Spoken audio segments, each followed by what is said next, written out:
So we do know that the Denver Broncos are interested in adding another running back. This per Mike Kliss yesterday after we got off of our live show, that the Broncos were in strong on former Texans running back Dameon Pierce. And unfortunately, he plays for the bad guys now, signed with the Chiefs practice squad. And I think there's a reason for that. I'll talk about that in today's episode. Welcome in Broncos Country to the Broncos Breakdown by Chat Sports. I'm a very sick moose today. Got myself a little 24-hour, 48-hour cold, so bear with me on today's episodes. The Broncos, by the way, I think it is completely confirmed now that they are going to look for a power back. They don't need somebody that can do it in pass protection. They don't need a hybrid scat back. They don't even need somebody that can do it outside of the tackles. They need a north to south runner, somebody that you can plug and play, give 10 rushes a game, and try to average 4 yards a carry. So we're going to break down some of what I believe is all about Dameon Pierce's, interesting signing with the Kansas City Chiefs, and also some back end who the Denver Broncos can sign if they still want to add another running back. But if you could help us out, hit that subscribe button. We are 9 subscribers away from hitting 49,000 on the channel, which means we're a little over 1,000 away from the big old 50K mark. So if you love daily Denver Broncos content, do me a favor, hit that subscribe button. So this was Broncos Wire on Dameon Pierce and kind of how the Denver Broncos were in on them and also kind of why he ended up signing with the Chiefs. Denver attempted to sign Pierce, but the former 4th-round draft pick out of Florida opted to sign with the Kansas City Chiefs instead, initially on the practice squad. KC leaned on Kareem Hunt in Week 12 with Isiah Pacheco dealing with that MCL injury. Pierce is 5'10", 215 pounds, is a bowling ball. Total 1,100 yards from scrimmage and scored 5 touchdowns in his rookie season in 2022, but his production has slipped each season since then due to the injury. So what do we know about Dameon Pierce? Well, what the article just told you, he's one of those players that has kind of seen his production slip, but he is a strong, powerful, north to south, between the tackles runner. That's exactly what he offers you. He's not a game breaker. He is a chain mover, somebody that will get you that extra 3, extra 4 yards. But he could be the missing piece for a team that needs that style of back, and the Broncos and the Chiefs clearly are one of those teams. I also believe he signed with the Chiefs because the Texans play the Chiefs coming up in a couple of weeks, and I know exactly what he's thinking in his head. He wants revenge. And like I said, the Broncos are missing that piece as well. Without J.K. Dobbins, you've got R.J. Harvey, Tyler Bidet, and Jaleel McLaughlin. Well, what do Harvey and McLaughlin do really, really well? They run outside of the tackles really well. Tyler Bidet is a more north-to-south runner. He's great in pass protection, but is he as big and as strong as a player like Dameon Pierce? No, of course not. So the Broncos now are telling you something. They are one piece away from completing the offense with J.K. Dobbins out. And I do believe there are some options that you could still go out and sign if you needed to get that power back, because there's a sad statistic from the Chiefs game. The first game without J.K. Dobbins, the Broncos only averaged 2.8 yards per carry in the first game. Well, what did the Chiefs do?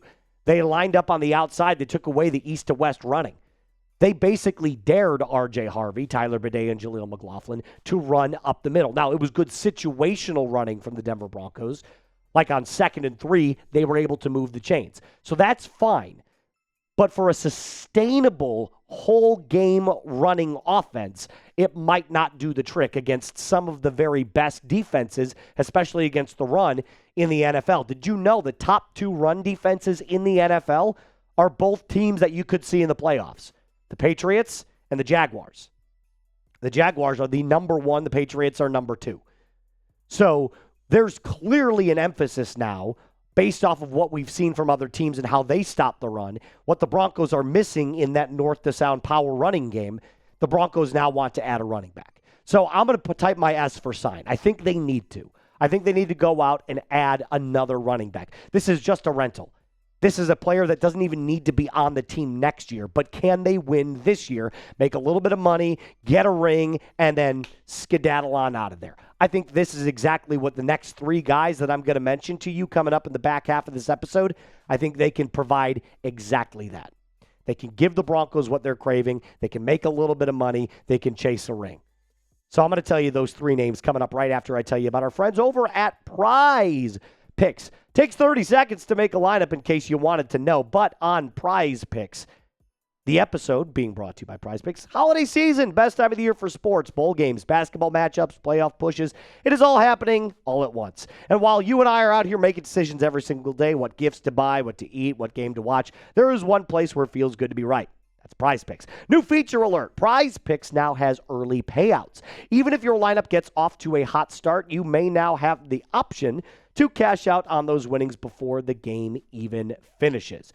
Is your fantasy season already over? My team's already cooked, but with Prize Picks, I don't have to wait until next year's draft. Prize Picks lets you play fantasy football every single week. Pick your favorite players, win when they win, and hit their projections every single week. No draft required. Speaking of lineups, this one took me 30 seconds to make.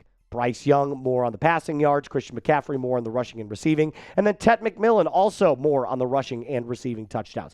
Yours could look just like this. Doesn't have to. Download the app today. Use code CLNS to get $50 instantly in lineups after you play your first $5 lineup. That's code CLNS to get $50 in lineups after you play your first $5 lineup. Prize Picks. It is good to be right. So I'll start off with, if the Broncos don't want to sign anybody, they can at least elevate another running back. Deuce Vaughn, who signed with the Broncos practice squad back in September. Now, again, this is not a player that I believe fits the Broncos power run scheme. He's only 5'6", 176 pounds. He's like another scat back. But it could add an extra element if you wanted to shift R.J. Harvey into that more power back role, which we've all kind of seen this year. Maybe he's not the best part of his game. So I'm still typing my S for sign, and I've got 3 names that I believe the Broncos can attack right now. These guys are literally just waiting to be called upon. First one, Jamal Williams. You might remember Jamal Williams from a couple years ago with the Detroit Lions, where he led the NFL in touchdowns. No, you're not hearing that incorrectly. He led the NFL in rushing touchdowns. In 2022, he had 17 of them. This was his best year by far. You're going to see a common trend in this episode. I'm going to give you the best season from each of these free agent running backs.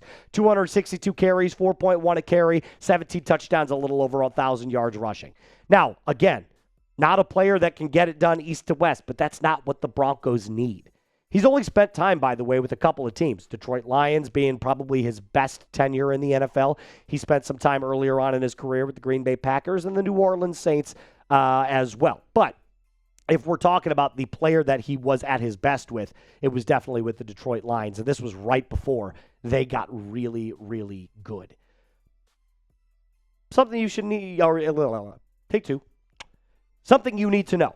Yards after contact in 2022 was probably his most impressive statistic outside of the touchdowns. Williams had 440 yards after contact. He can bounce off of tacklers. He's ridiculously strong, and he's a great goal line back. Out of those 17 touchdowns, I want to say at least 11 of them were inside the 5-yard line. So you give it to him on the 5 or inside, he's probably going to find the end zone. Very impressive stat and a very strong, powerful, in-between the tackles runner.